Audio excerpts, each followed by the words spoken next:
What's up guys, David here, and a few months back when Apple launched the iPhone X, they said they were using the strongest glass to ever be used in a smartphone. And not to be outdone, with the Galaxy S9 and S9 Plus, Samsung is using a new stronger aluminum that will supposedly help reduce the total amount of shock that's sent to the glass in the event of a drop. So today, we're going to be doing a phone book style drop test to see which one of these companies' claims are true and which one of these phones is actually more durable. But before we get into it, I want to give a big thanks to Tech21 for sponsoring today's episode. So when we tested Tech21's new range of cases for the Galaxy S9 Plus, they handled the back, corner, and face drops like it was nothing, with the S9 Plus still being in perfect condition. Tech21 uses scientifically proven impact materials, an innovative design, and a rigorous testing methodology developed by the National Physical Laboratory to protect your Galaxy S9 Plus drop after drop. You can pick up the range of cases at your local Best Buy or by using the links down below in the description, so check it out.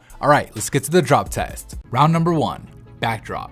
In 3, 2, 1.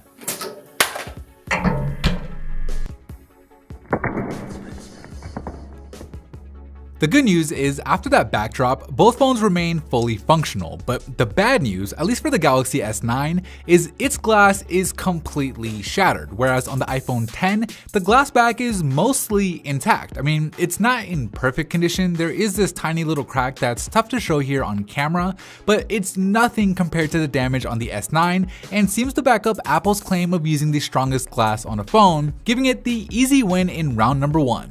Round number 2, corner drop. 3, 2, 1. Ooh.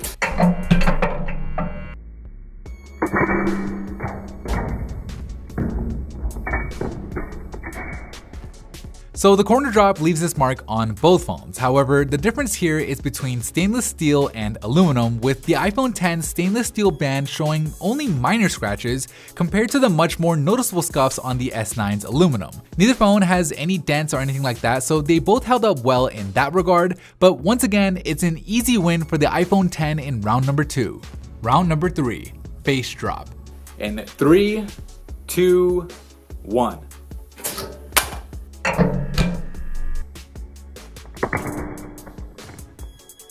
After that face drop, we get an almost opposite result from what we saw in the first round, with the S9's glass remaining fully intact. There's no shattering, there's no cracks, and outside of a few small little scratches, you would never even know that this phone was dropped flat on its face. Now, the iPhone X didn't do too poorly either. Its glass didn't shatter and only suffered cracks along the top left, but compared to the Galaxy S9, there's really no contest, and it looks like Samsung's improvements to the aluminum housing and the slightly thicker glass on the front panel really made a difference, giving it the win in round number 3, bonus round.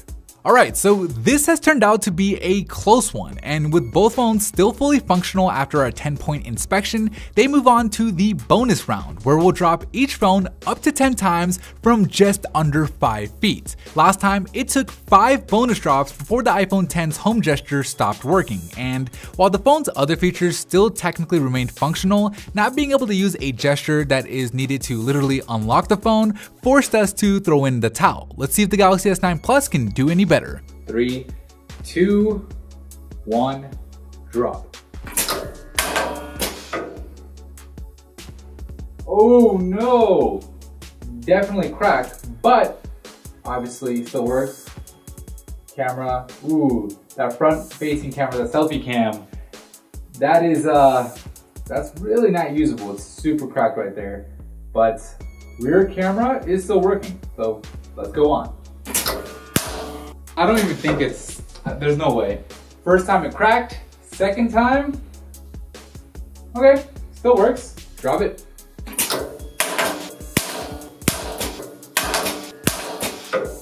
I feel like it just gets louder and louder. The glass all over the platform, screen Bixby, no.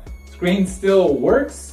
So some dimples in the screen right over here, really bad shattering up across the top. I bet you the selfie cam just doesn't even work at all. Ooh. Okay, look at that. It won't even switch to the selfie cam. That's interesting. So selfie cam is bad, and I can't even switch. So at this point, I think the cameras are gone. Let's see if we can dial. 911. Okay, so that still works. I still hear the speakerphone working. So we will go on, but It's pretty damn close to death. And rub it. All right, did it survive 10? Did it do it?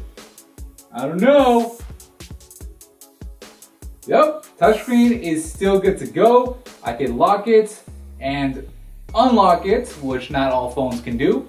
And while I can't go into the camera, I could dial 911, which is, pretty important. Alright, so the S9 Plus is able to survive all 10 bonus drops. Of course, it didn't retain 100% functionality with the selfie cam no longer working. But the good news for the S9 is we were able to finally access the rear cameras through a quick shortcuts, where we found that the moving part that enables the variable aperture is still working just fine, which hopefully is a sign that it'll be able to hold up with regular use over time. So with 4 rounds in the books, it's time to take a look at the scorecard. In the first round, we learned that at least when it comes to the glass on the back, the iPhone X's glass is actually stronger.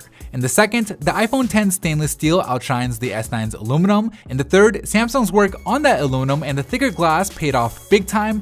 And finally, in the fourth, the S9 proves that it can get hit and keep on going for longer, making this a close one, but a hard-earned victory for the Galaxy S9 Plus. Anyways, that is it for me in this video. Thank you guys for watching, and as always, I'll see you in the very next episode.